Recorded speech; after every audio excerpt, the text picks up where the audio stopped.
Hello everybody, welcome to part 2 of 4 of my Karl Longbottom boutique guitar series.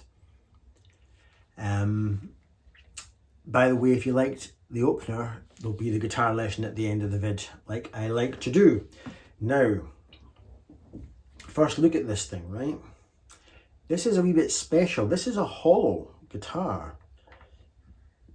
Other than anywhere, like you maybe needed anchoring points to mount things, but other than that, this is possibly the only hollow build Stratocaster that you can buy. Don't know if that's true or not, but it would seem after a bit of research that only Karl is building mainly hollow ones.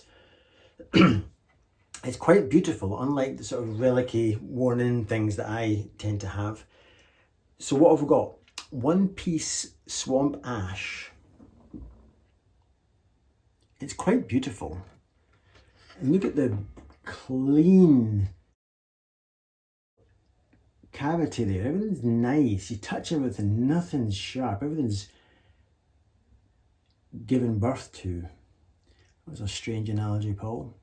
But you know what I mean? It's very well loved. Flame maple neck. My goodness, I would be very careful not to bash anything when I'm showing you. And down the neck, when you're playing it, the actual playing experience, where your hand goes and your thumb, it's beautifully glossy and smooth, and yet it's not sticky either. It's very lovely. Indian rosewood board on the flame maple neck.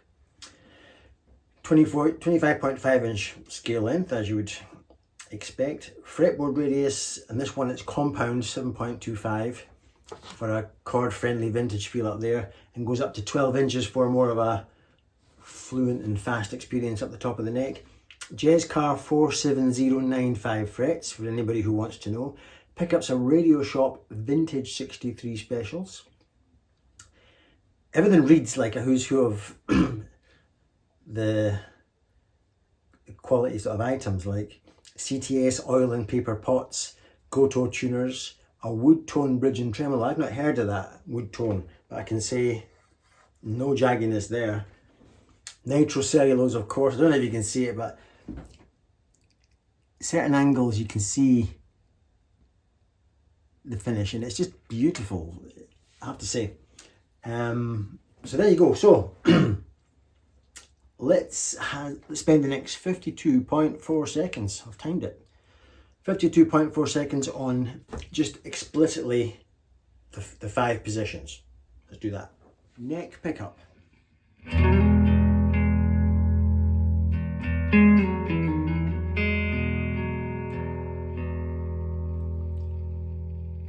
Neck and middle.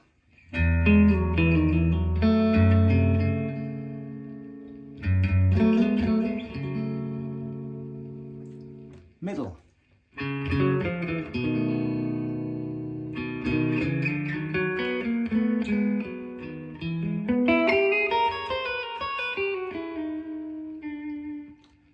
Middle and bridge.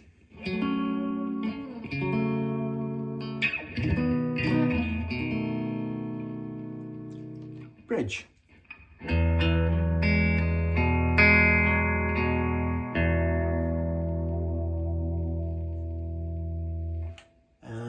Very different to the guitars I play.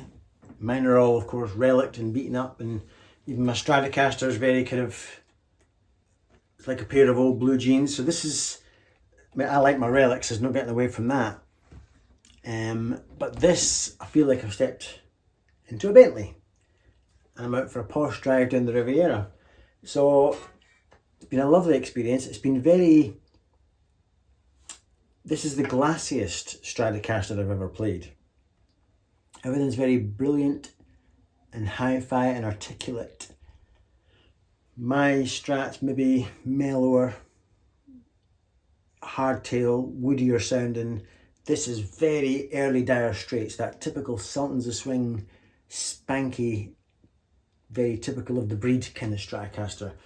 So all your telegraph roads just fall out the guitar. All that stuff just pops out.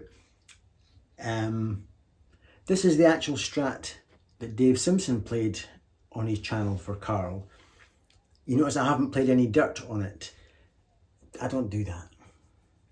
So Dave does do that. That's his speciality. So he'll just, if you want to see him wring its neck and really put it through its emotional paces, that's where you go. I don't play like Dave at all. I'm the clean guy. So hopefully I've demonstrated what the guitar will sound like. Stick it if you like the sound of it. Clean is going to sound good overdriven.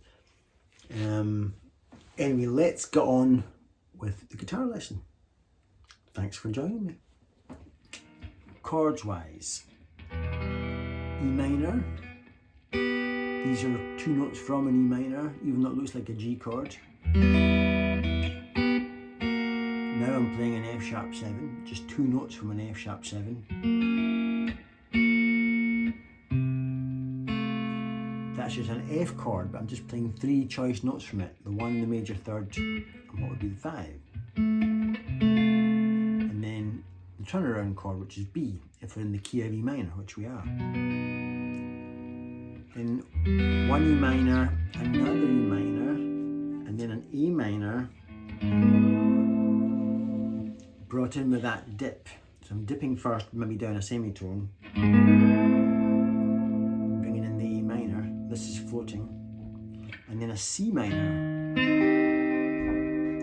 This is your baby C minor, and this note is in the scale of C minor. So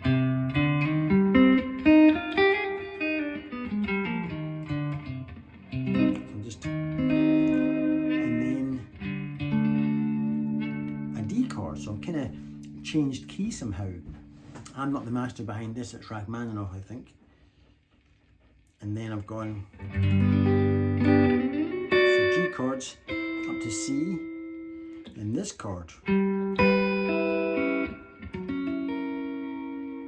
I do not know what that is.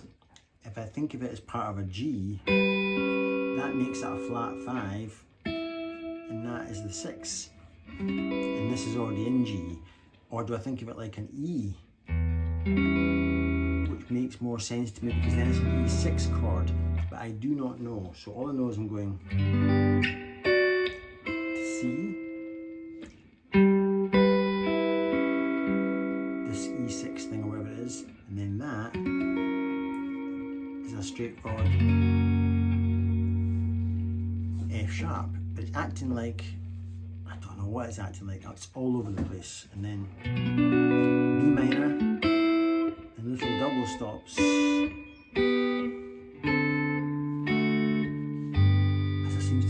Key to G now. The song can't stay still. Then I continue.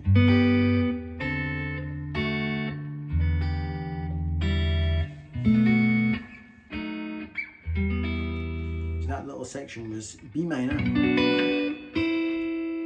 hammering on, or a double stop there, like a little C kind of thing.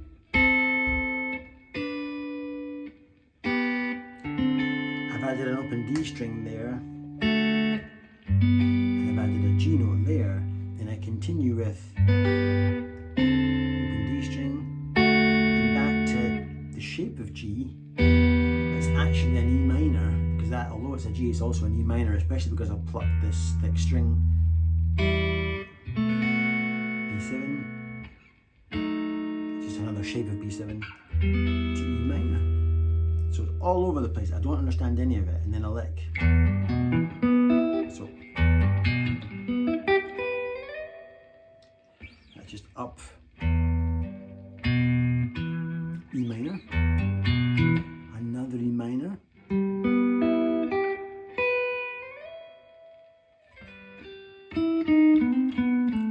the scale.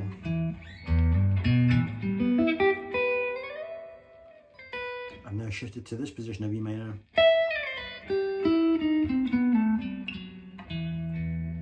Then I'm going to go to A minor. Just walked up the scale to do that. Then plucked the open A string.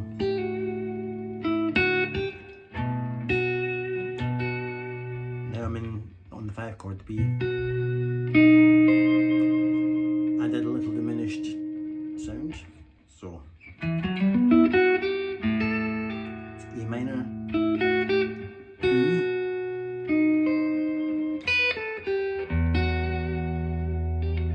plucking the open E string, then an A7.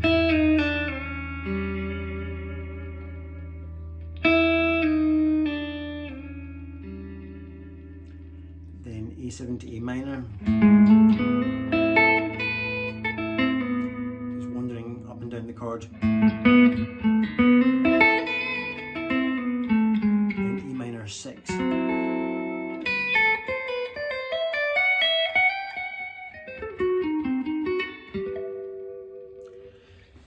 So when I got to E minor, just walking up the chord and sliding down. That's an E minor 6 chord, and I walk up it again and play little licks from it. Then I do a diminished run to resolve. Remember, diminished runs, as I always say, are notes that are the value of kind of 3 frets apart, 3 semitones apart.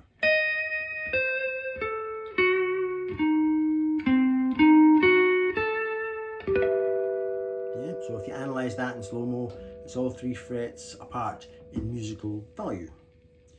Then A minor, back to E. And then, to bring in a new turnaround,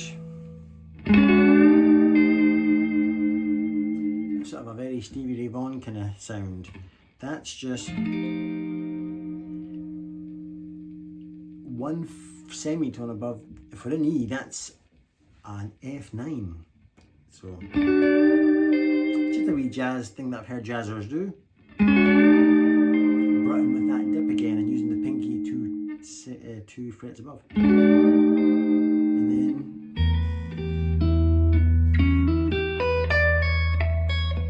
all just E, nonsense in E. So it's just E minor. That note makes E minor 6.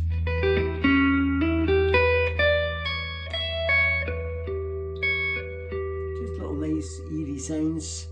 Then E minor down to E minor 6 again. That's all that is. To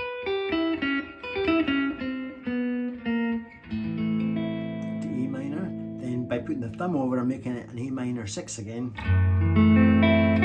And just walking up that little diminished chord. Back to E minor. E minor 6.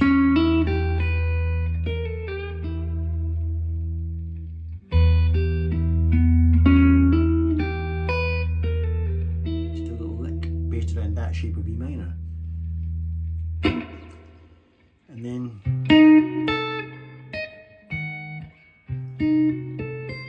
just little diminished licks and resolve once again, all just diminished, and then this is diminished too, and even this big long lick.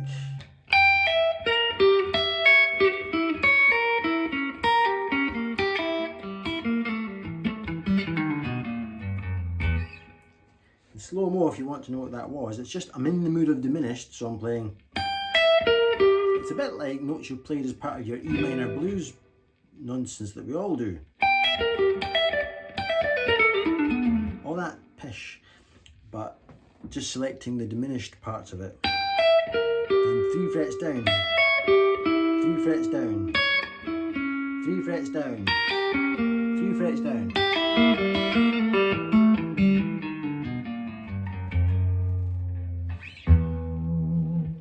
Having fun with that, and then I think I did that again, and then 3 frets down, then 2 frets down, and then that's just the B7, the 5 chord, but I raised the 1 note up and finish.